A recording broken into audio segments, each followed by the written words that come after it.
Hello guys, मैं पंकज जायसवाल आज आप लोगों के लिए इस वीडियो में वोकेबलरी का पार्ट लाया हूँ। तो वोकेबलरी में हमारा साइनो एंटोनिम आज चलेगा। तो साइनो एंटोनिम में हमारा देखिए कैसे हम याद करें कि हमारे दिमाग में घुस जाए और इसे हम भूले भी नहीं अच्छे तरीके से। इसमें याद करने का एक यही तरीका है। वोकेबलरी अपने दिमाग में रखने का बस यही एक तरीका है कि इसको बार बार पढ़ना पड़ेगा। तो वोकेबलरी में हमारा synonym antonym idiom phrase one word spelling ये सब वोकेबलरी के अंदर ही आ जाते हैं। इसको तो वोकेबलरी एक ऐसा पोर्शन है जो हर एक एग्ज़ाम में पूछता है, यानी हर एक एग्ज़ाम में वोकेबलरी के कुछ ना कुछ क्वेश्चन आ ही जाते हैं। जिस एग्ज़ाम में इंग्लिश का पार्ट हो, यानी इंग्लिश के कुछ क्वेश्चन दिए हों, तो उस इंग्लिश के क्वेश्चनों में वोकेबलरी आना एकदम अवश्य है, वो आएगा ही आएगा। तो इसलिए वोकेबलरी को सबसे टॉप में रखा जाता है। तो इसको याद करने का बहुत ही अच्छा तरीका है। मैं तो ऐसे ही क्लास लेके लिख के याद करता हूँ, बहुत अच्छा से मुझे याद आ जाता है और इसका मैं रिवीजन करते रहता हूँ। तो गाइज आप लोग भी इसका रिवीजन करते रहिए। जैसे देखिए ऑस्ट्रासाइज ये तो मैं लिखने के लिए लिख दिया हूँ, निकाल देना। ऑस्ट्रासाइज का अर्थ होता है निकाल देना। तो आपको देखिए क्या करना, ऑस्ट्रासाइज एक्सक्लूड कर देना। जैसे इंक्लूड करना का मतलब होता है ना मिलाना, तो एक्सक्लूड करना यानी निकाल देना।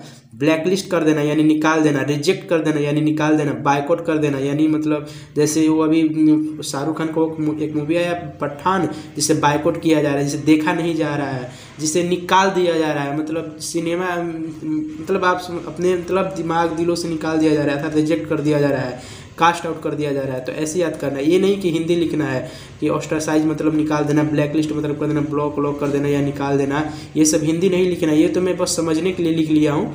और आप लोग भी अगर किसी वर्ड में दिक्कत हो तो आप लिख सकते हैं, लेकिन हिंदी का कोई ज़रूरत नहीं, बस इंग्लिश टू इंग्लिश आप याद कीजिए। जैसे ऑस्ट्रासाइज, एक्सक्लूड, ब्लैक लिस्ट कर देना, रिजेक्ट कर देना, बायकॉट कर देना, कास्ट आउट कर देना। अब देखिए इसी का एंटोनिम्स है। जैसे ऑस्ट्रासाइज करना यानी निकाल देना, एक्सक्लूड कर देना, इसमें है क्या, निकालना, रिजेक्ट करना, बाहर करना, बायकॉट करना। तो अब इसी का एंटो हो जाएगा, क्या करना होगा, स्वागत करना हो जाएगा, यानी स्वागत करना, बुलाना, जैसे मिलाना, ये सब हो जाएगा। जैसे वेलकम स्वागत करना हो गया, हेल हो गया स्वागत करना, ग्रीट स्वागत करना, इंक्लूड जैसे मिलाना। मैं बताया ना इंक्लूड, इसका अपोजिट देखिए एक्सक्लूड निकाल देना, इंक्लूड मिला लेना। अब देखिए अगला डेंस। देखिए आगे चलते हैं, यहाँ क्या है, डेंस यानी हम घना, ये लिख दिए, डेंस मतलब घना होता है। ये हिंदी में लिखा हूँ बस आप लोग को समझने के लिए कि आप अच्छे से समझ जाएं, लेकिन आप लोग हिंदी मत लिखिएगा, डायरेक्ट डेंस मतलब आप, ये तो हम लोग बचपन से याद करते आ रहे हैं, डेंस मतलब घना होता है। तो डेंस यानी थिक घना। कॉन्डेंसेट, देखिए ये नया वर्ड है, मतलब नया है, ये तो प्रीवियस ईयर है, लेकिन जैसे ये ऑकवर्ड वर्ड है, जैसे मतलब इसको बहुत कम सुने हैं, लेकिन थिक सुने हैं, डेंस सुने हैं, ये सब सुने हैं हम लोग। तो देखिए कॉन्डेंसेट का हिंदी नहीं लिखना है, यही thick, condensate thick, dense heavy, opaque घना, कॉम्प्रेस्ड घना, ऐसे करके याद करना है। देखिए ये सब तो घना है, लेकिन इसका अपोजिट क्या हो जाएगा, खाली सा, मेगरी, खाली सा। जैसे देखिए इसका एंटोनिम एस्पेर्स खाली होना, मतलब खाली सा जगह होना। मीगर खाली सा होना। इनसफिशिएंट खाली सा जगह होना। Small in amount scanty deficient खाली होना, खाली सा होना। अब देखिए अगला चलते हैं, पर्सिमोनियस का हमारा ये तो नया वर्ड है, ये तो हमको समझ में नहीं है। जैसे ये देखिए पर्सिमोनियस है, पर्सिमोनियस, इसका ये नया वर्ड हमको दिख रहा है, ये तो हमको समझ में नहीं आ रहा है। लेकिन माइजरली और माइजर मतलब तो कंजूस, आपने सुना ही होगा, माइजर सुन सकते हैं, या क्लोज फिस्टेड जो कम खर्चा करने वाला हो, कंजूस हो। स्टिंगी कम खर्चा करने वाला, कंजूस। जैसे इसी तो वैसे ही आप देख लीजिए, पर्सिमोनियस यानी माइजर, ये सब जो है, ये सब एक दूसरे के साइनोनेम है और ये एंटोनेम है। तो पर्सिमोनियस का साइनो मतलब माइजर यानी कंजूस, यानी पर्सिमोनियस कंजूस है। पर्सिमोनियस, माइजर, निगार्डली कंजूस, क्लोज फिस्टेड कम खर्चा करने वाला, स्टिंगी फ्रूगल कम खर्चा करने वाला। अब देखिए इसका अपोजिट हो जाएगा, इसका अपोजिट क्या होगा, ज़्यादा खर्च करने वाला, यानी कंजूस का उल्टा हो जाएगा, यानी ज़्यादा खर्च करने वाला। जैसे देखिए एक्स्ट्रावेगेंट, दानी तो दानी नहीं बोला जाएगा, एक्स्ट्रावेगेंट ज़्यादा खर्च करने वाला, एक्स्ट्रावेगेंट ज़्यादा खर्च करने वाला। वेस्टफुल, वेस्टफुल यानी पैसा बर्बाद करने वाला, वेस्टफुल। एक्सेसिव, एक्सेसिव ज़्यादा से ज़्यादा खर्च करने वाला, एक्सेसिव। जैसे एक्सेसिव, एक्सेसिव, एक्स मतलब एक तरफ से ऐसे इसका प्रोनाउंस करेंगे, इसको मतलब इंग्लिश ऐसा है कि इंग्लिश जो है लैंग्वेज है, तो लैंग्वेज को आसानी से समझा सकते हैं, इसलिए इंग्लिश बहुत आसान है।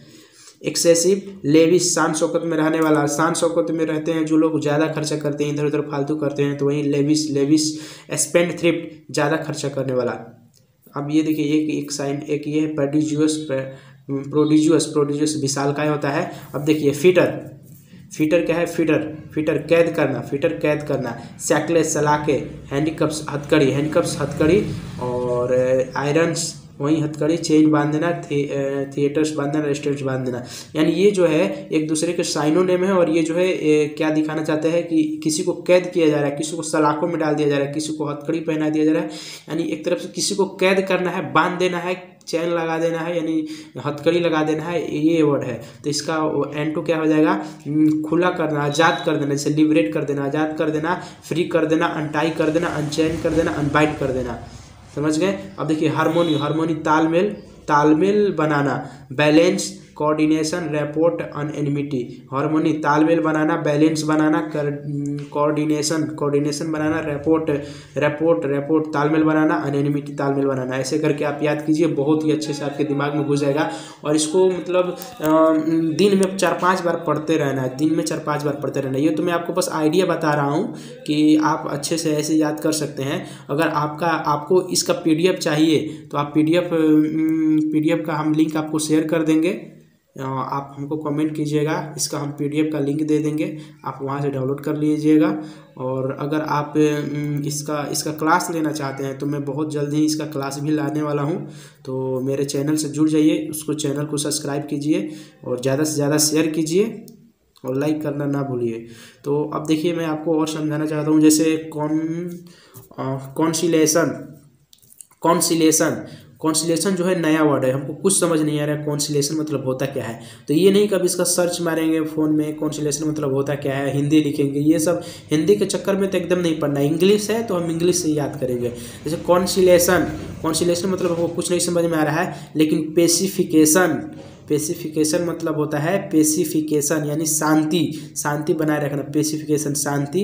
तो वहीं कॉन्सिलेशन, पेसिफिकेशन, कॉन्सिलेशन शांति बनाए रखना, कॉन्सिलेशन शांति बनाए रखना। सूथिंग आराम से शांति बनाए रखना, रिकॉन्सिलेशन, रिकॉन्सिलेशन शांति बनाए रखना। अब देखिए इसका एंटोनिम्स क्या है, conformation, confrontation, confrontation, confrontation, confrontation नया वर्ड है, तो ये हिंदी आप मत देखिए, पहले इसको देखिए, इसको समझिए कैसे मैं समझ रहा हूँ। कॉन्फ्रेंटेशन, कॉन्फ्रेंटेशन मतलब झगड़ा होता है, लेकिन हमको कॉन्फ्रेंटेशन नया वर्ड है, कुछ समझ में नहीं आ रहा है। लेकिन कॉन्फ्लिक्ट, कॉन्फ्लिक्ट तो हमको जाना पहचाना वर्ड लग रहा है, कॉन्फ्लिक्ट यानी झगड़ा होता है। क्लैश, क्लैश, क्लैश जैसे लोग गाँव देहात में लोग लड़ते नहीं है, इसको क्लश हो गया ऐसे ऐसे बोलते हैं, क्लैश हो गया, तो वहीं इंग्लिश वर्ड ही लोग बोलते हैं, तो वहीं clash. Battle, contest, collision, collision यानी टक्कर होता है, जैसे आप फिजिक्स में भी पढ़े होंगे, कॉलिजन एक चैप्टर है, टक्कर, प्रत्यास्थ, ऐसा करके कॉलिजन। कॉन्फ्रंटेशन, कॉन्फ्रंटेशन यानी झगड़ा, कॉन्फ्लिक्ट झगड़ा, क्लैश झगड़ा, बैटल झगड़ा, कॉन्टेस्ट झगड़ा, कॉलिजन टक्कर। जैसे यहाँ पर शांति का बात हो रहा है, आराम से बात हो रहा है, आराम का बात हो रहा है, लेकिन यहाँ पर झगड़ा का बात हो रहा है, टक्कर का बात हो रहा है, बैटल का बात हो रहा है, क्लैश का बात हो रहा है, क्लैश हो रहा है। अब देखिए यहाँ पे मेथ, मेथ है, मेथ है, फाल्सूड है। मेथ समझ में नहीं आ रहा, फाल्सूड, फाल्स मतलब गलत, मतलब फाल्सूड झूठ, गलत ऐसा भी हो सकता है, भ्रम में फाल्सूड झूठ बोलना, मेथ झूठ बोलना, फिक्शन झूठ बोलना भी हो सकता है। पैरावेल झूठ बोलना, फेरी स्टोरी यानी मनगढ़ंत कहानियाँ बनाना, फेरी स्टोरी मनगढ़ंत कहानियाँ बनाना। इल्यूजन भ्रम में डालना, डिल्यूजन भ्रम मतलब देख लीजिए, मेथ, फाल्सूड एक तरफ से यहाँ पे मनगढ़ंत कहानियाँ बनाकर किसी को भ्रम में डालने की बात हो रही है, झूठ बोला जा रहा है, किसी को भरमाया जा रहा है। मेथ, फाल्सूड, फिक्शन, पैरावेल, फेरी स्टोरी, इल्यूजन, डिल्यूजन। तो इसका एंटो क्या होगा, इसका एंटो होगा देखिए ट्रूथ, सत्यता, सत्यता दिखाना, रियलिटी दिखाना, फैक्चुअल, जो फैक्चुअल है वो दिखाना, एक्चुअली, एक्चुअली समझ रहे हैं अच्छे से। अब देखिए आगे रिलक्टेंटली रिलक्टेंटली रिलक्टेंटली रिलक्टेंटली है, रिलक्टेंटली कुछ नहीं समझ में आ रहा है। Not willingly